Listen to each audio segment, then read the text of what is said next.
सत्य के वचन को ठीक रीति से काम में लाता हो, यानी कि वह अपने जीवन में परमेश्वर के पवित्र वचन बाइबल की शिक्षा को पालन करता हो।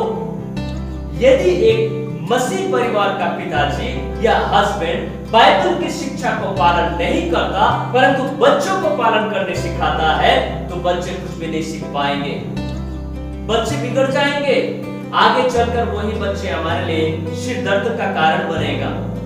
परंतु यदि हम परमेश्वर के वचन को मानते हैं, पालन करते हैं और बच्चों को भी सिखाते हैं तो वो हमारे लिए सिर दर्द नहीं बनेगा परंतु हमारे लिए खुशी का कारण बनेगा, आनंद का कारण बनेगा, गर्व का कारण बनेगा, है कि नहीं? जैसा हम करेंगे बच्चे वैसा ही सीखेंगे। तो यहाँ हम तीसरा नंबर में देखते हैं कि एक पिता या हस्बैंड को वो ही करना चाहिए जो अच्छा हो, जो भला हो, जो लज्जा के काम ना हो और जो परमेश्वर के वचन को पालन करने वाला हो, उस पर चलने वाला हो, ऐसा होना चाहिए।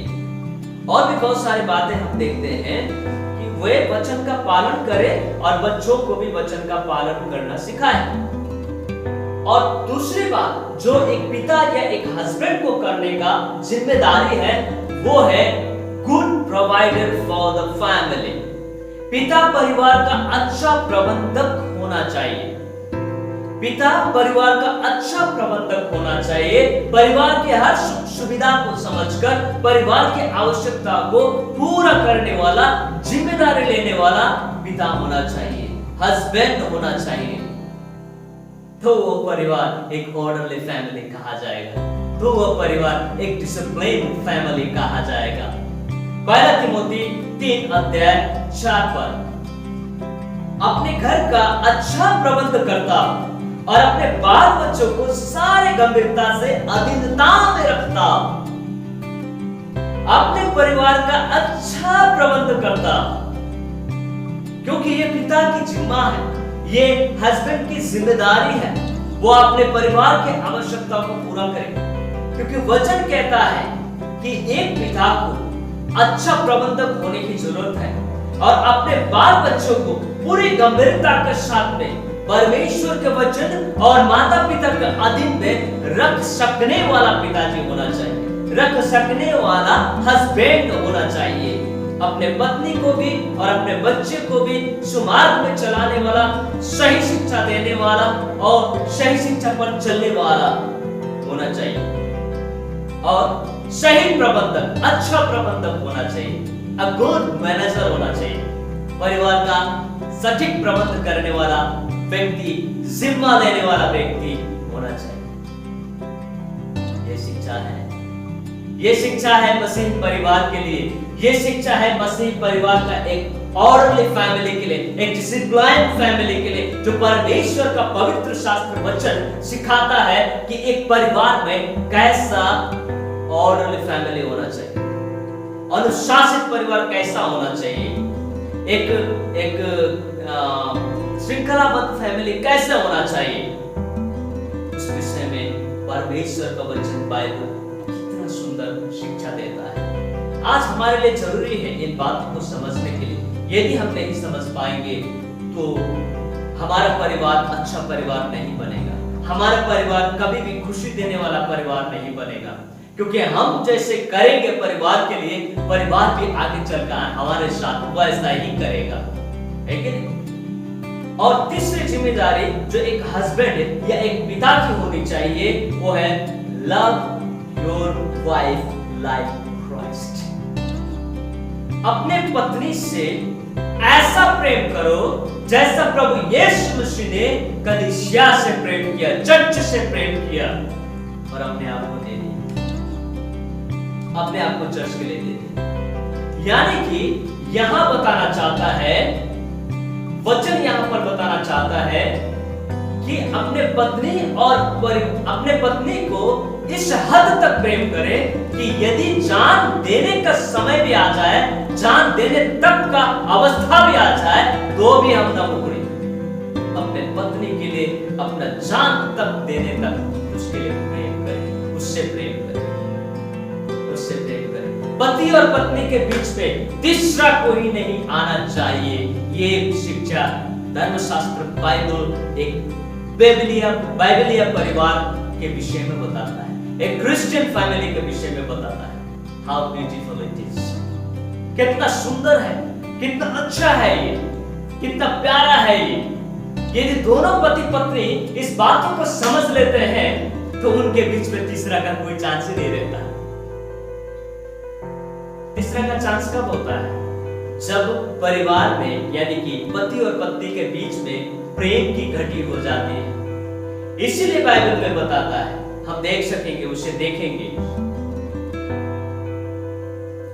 Efesiयंस 5:25, हे पतियों अपने अपनी पत्नी से प्रेम रखो जैसा मसीह ने भी कलीसिया से प्रेम करके अपने आप को उसके लिए दे दिया।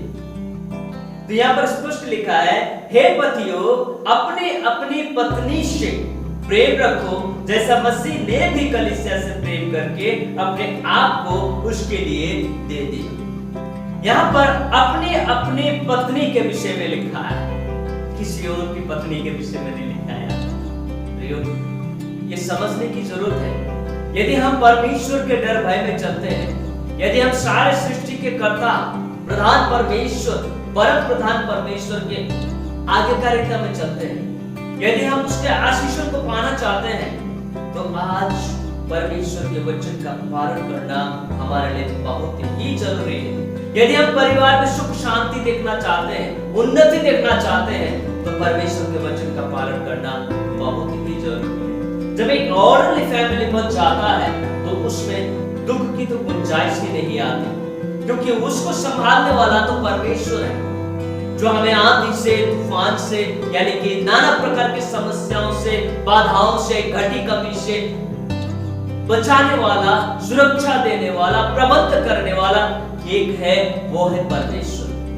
यदि हम उसके अधीनता में और उसके वचन को पालन कर चले और पवित्र फैमिली बनाए, पवित्र जीवन व्यतीत करें, तो परमेश्वर के आशीष से आने से और हमें हमारे परिवार को उन्नति करने से कोई भी नहीं रोक सकता, कोई भी नहीं रोक सकता। बल्कि हमारा पड़ोसी हमारे परिवार को देख के जलन करेंगे कि इसके परिवार में इतना शांति क्यों, इसके परिवार में इतना घनिष्ठ प्रेम क्यों, इसके परिवार में इतना समर्पण क्यों। सच में आपसे जलेंगे, लेकिन आप खुश रहेंगे, आप आनंदित रहेंगे, परमेश्वर आपके परिवार को आशीषित करेगा। तो यहाँ पर हम देखते हैं कि पति को विशेष करके बताया गया है कि अपने अपनी पत्नी से प्रेम रखो जैसे प्रभु यीशु ने भी कलीसिया से प्रेम रखा और उसके लिए दे दिया, अपने आप को दे दिया। यहाँ बताना चाहता है कि अपने पत्नी से जब तक तुम्हारे शरीर में सांस है तब तक प्रेम करो, तब तक प्रेम करो। प्रेम में कमी नहीं होना चाहिए, पत्नी की प्रेम में कभी कमी नहीं होना चाहिए, वो एक परिपक्व और परिपूर्ण होना चाहिए। चौथी बात आती है वाइफ के विषय में, पत्नी के विषय में या मां के विषय में।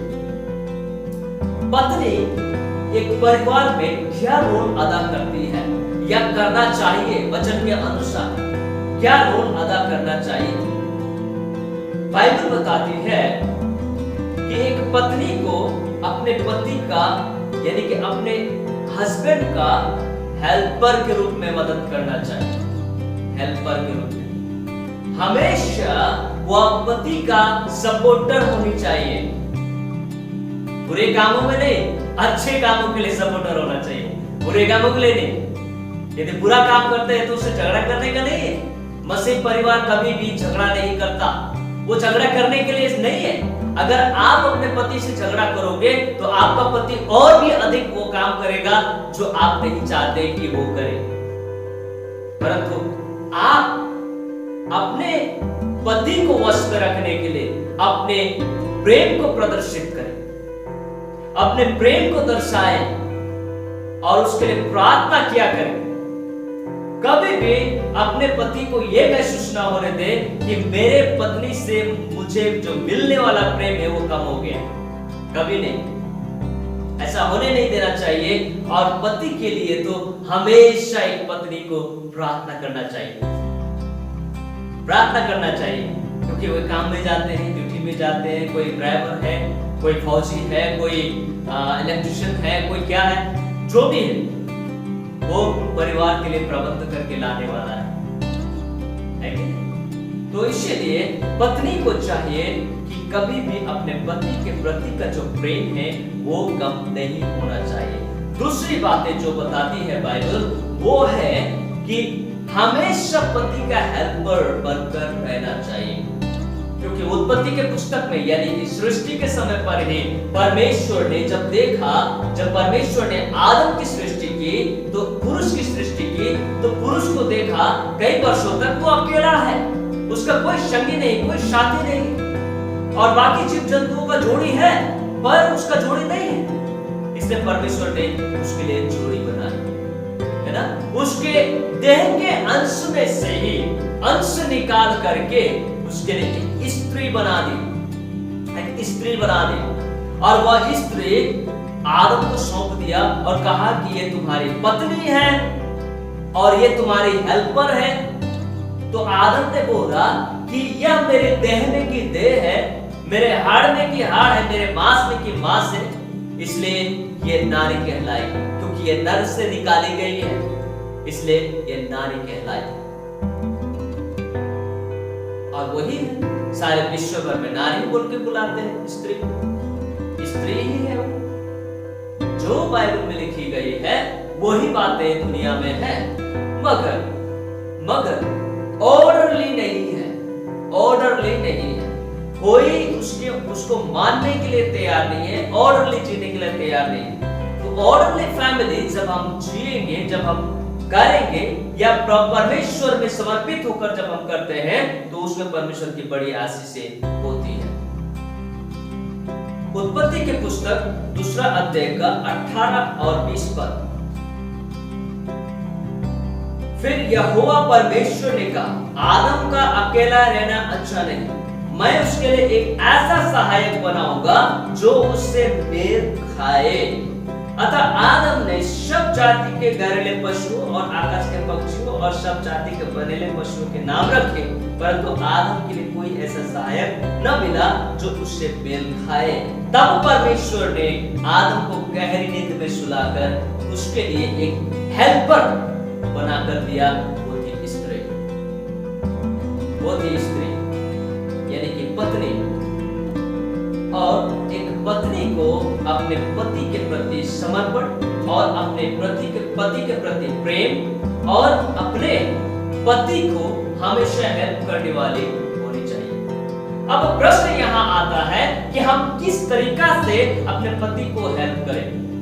जैसे बहुत समय पर क्या होता है कि हमारे पास में आर्थिक अवस्था बहुत खराब हो जाती है, पति बहुत मेहनत करता है लेकिन कमाई बहुत कम होता है, और परिवार की जरूरतों को पूरा न करने की वजह से वो बहुत दुखी रहता है, चिंतित रहता है। उस वक्त पत्नी को चाहिए कि उसकी चिंता क्या है उसको जाने, उसका दुख का कारण क्या है, अफसोस का कारण क्या है उसको जाने। इसीलिए तो हेल्पर कहा गया, इसीलिए तो सहायक कहा गया। पत्नी जाकर उसके दुख को समझे और उसके लिए कुछ करने का उपाय करे। जैसे बाइबल के वचन नीति वचन जिसमें लिखा है कि अच्छा पत्नी वो होती है, धन्य है वो पुरुष जो अच्छा पत्नी पाती है। अच्छा पत्नी वो होता है जो भोर के पौ पड़ने से पहले यानी कि सूरज के निकलने से पहले उठती है, उठ करके अपना सारा काम काज करती है और नाश्ता पानी पकाने के बाद अपने पति और अपने बच्चों को उठाती है और वे लोग आकर के टेबल में एक साथ नाश्ता करते हैं। तो ये फिक्र होती है पत्नी की, ये रोल होती है पत्नी की, और ऐसा परिवार आशीषित होता है। दूसरी रोल, आर्थिक अवस्था में किस प्रकार से एक पत्नी जो हाउसवाइफ है मदद कर सकती है। आजकल के जमाने में शायद टाउन में ये संभव ना हो, पर फिर भी टाउन में एक छोटा मोटा बिजनेस करके, जैसे कुछ पैसे जो पति बाजार करने के लिए देते हैं, उसमें से कुछ पैसे बचा ले, और पैसे बचाने के बाद वो अपने पति को हेल्प करने के लिए छोटा मोटा साइड बिजनेस कर ले, जैसे कपड़ों का हो गया, ये कॉस्मेटिक का हो गया, या कुछ भी एक छोटा मोटा बिजनेस कर ले। यदि गांव में है, बस्ती में है, तो पशुपालन कर लिया, मुर्गी पालन कर लिया, हंस पालन कर लिया। इस प्रकार से जो उससे इनकम आए वो अपने पति के सपोर्ट के लिए